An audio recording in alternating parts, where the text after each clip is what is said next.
Existe una pregunta que los analistas más honestos de la geopolítica contemporánea se hacen cada vez que estalla un conflicto de grandes proporciones.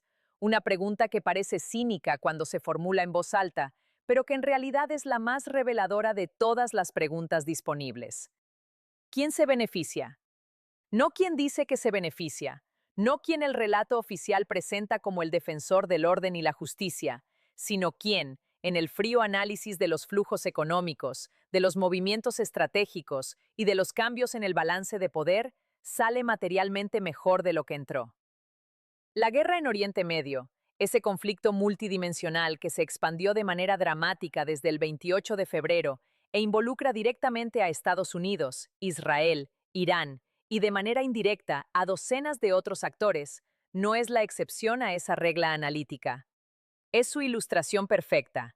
Empecemos por los actores que más claramente se benefician, porque identificarlos con precisión es más revelador que enumerar las víctimas evidentes.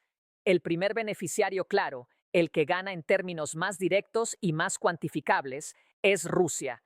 La correlación entre el inicio del conflicto en el Golfo y el comportamiento de los precios del petróleo es mecánica y predecible. Cada vez que hay incertidumbre sobre el suministro de crudo del Golfo Pérsico, los precios del petróleo suben.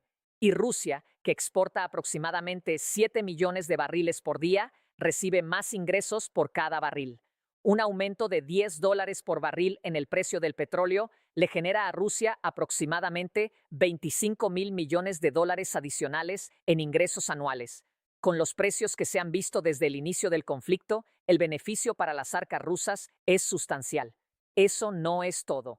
Mientras la atención del mundo y, de manera crucial, los recursos militares y la atención política de Occidente están concentrados en el Golfo Pérsico, el frente ucraniano recibe menos atención, menos recursos y menos presión política. La OTAN está redistribuyendo sistemas de defensa antimisil desde Europa Central y Asia Oriental hacia el Medio Oriente. Los presupuestos de defensa que podrían ir a Ucrania están siendo reclamados por otras prioridades. La unidad política occidental que se había construido en torno al apoyo a Kiev se fragmenta bajo la presión de las nuevas urgencias.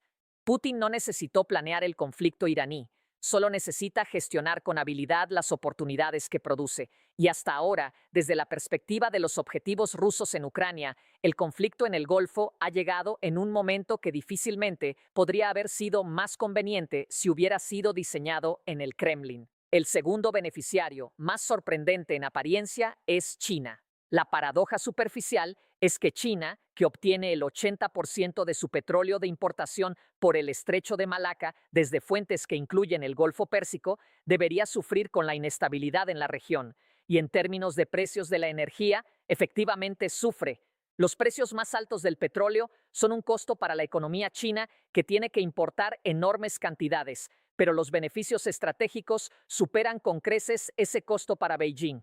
El conflicto en el Golfo está acelerando exactamente los procesos geopolíticos que China ha estado promoviendo pacientemente durante años. La erosión de la credibilidad americana en la región está abriendo espacio para la influencia china. Los países del Golfo que buscan alternativas a la dependencia de Washington están encontrando en Beijing un socio que no hace preguntas sobre derechos humanos, que ofrece inversión sin condicionalidades políticas y que tiene la capacidad financiera e industrial para ser un socio real. China también está observando con atención analítica la manera en que el conflicto está funcionando como un test case de las capacidades militares americanas, del estado real de los arsenales occidentales, de las limitaciones logísticas que los analistas chinos venían señalando en sus propios estudios pero que ahora pueden verificar empíricamente. Cada dato que emerge del conflicto sobre las tasas reales de consumo de munición, sobre los tiempos de reposición, sobre las limitaciones de los sistemas de armas en condiciones de combate de alta intensidad, es información de inteligencia de enorme valor para los planificadores militares de Beijing que están diseñando los escenarios de un posible conflicto sobre Taiwán. El tercer beneficiario es menos intuitivo todavía. Los productores de armamento occidentales, particularmente americanos, Lockheed Martin, Raytheon, Boeing Defense, Northrop Grumman, General Dynamics. Estas empresas fabrican los sistemas de armas que se están consumiendo en el conflicto.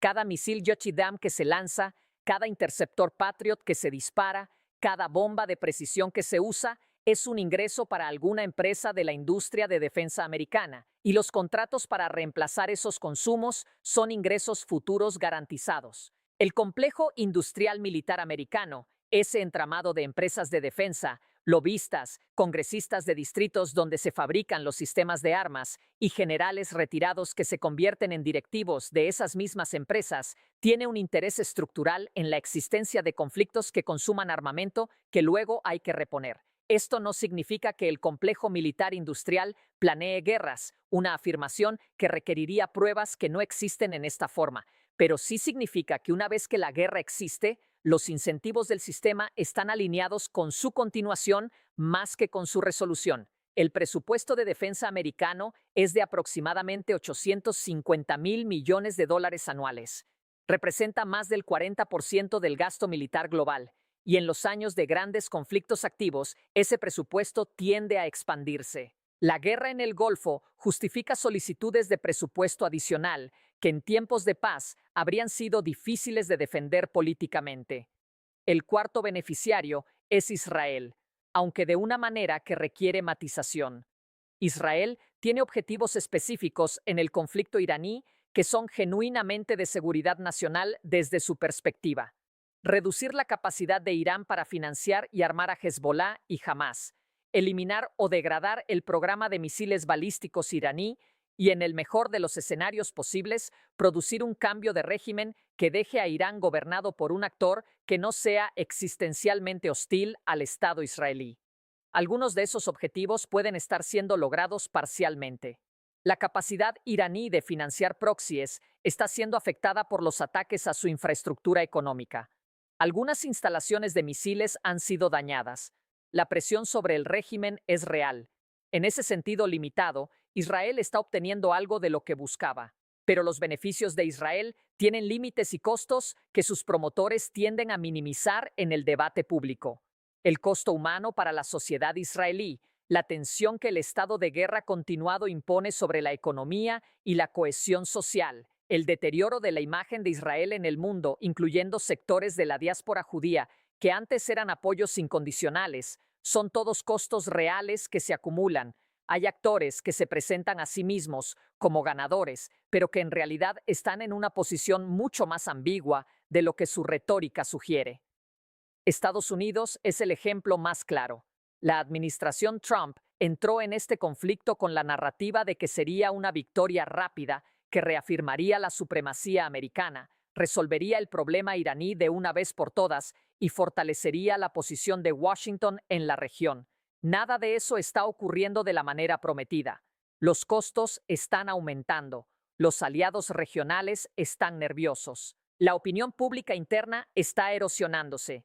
Y el conflicto que debía ser breve se está prolongando sin un final claro en el horizonte. También hay perdedores claros cuya situación merece ser articulada con precisión. Las poblaciones civiles iraníes son las víctimas más directas de los bombardeos. Los trabajadores de los países del Golfo, especialmente los migrantes que trabajan en la construcción y los servicios, son los más vulnerables a cualquier escalada que interrumpa la vida económica normal de esos países. Los consumidores en todo el mundo que pagan más por la gasolina y por todos los bienes que dependen del petróleo para su producción y transporte. Y Ucrania, que ya hemos discutido, cuya causa pierde recursos y atención en proporción directa a lo que el conflicto iraní los absorbe.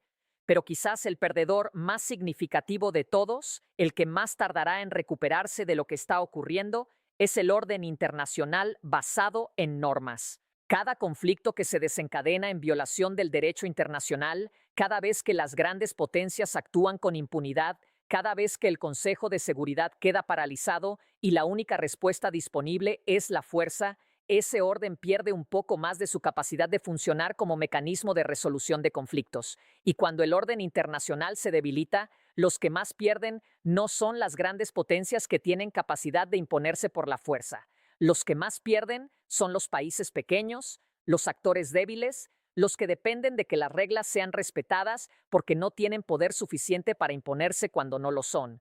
El gran tablero de la geopolítica no es un juego de suma cero en el sentido de que por cada ganador hay exactamente un perdedor. Es algo más complicado. Un sistema donde las ganancias y las pérdidas están distribuidas de manera profundamente desigual, donde los beneficios a corto plazo de algunos actores se traducen frecuentemente en costos a largo plazo para el sistema global del que todos, incluidos esos mismos actores, dependen para su prosperidad. La pregunta de quién se beneficia de la guerra en Oriente Medio tiene respuestas concretas que hemos examinado, pero tiene también una meta respuesta que es igualmente importante. El beneficio más duradero lo tendrán los actores que sepan usar este conflicto para construir posiciones de largo plazo, que no se confundan con los beneficios tácticos inmediatos y que entiendan que el orden del mañana está siendo moldeado por las decisiones de hoy. En ese juego de largo plazo, la paciencia estratégica vale más que cualquier victoria táctica inmediata.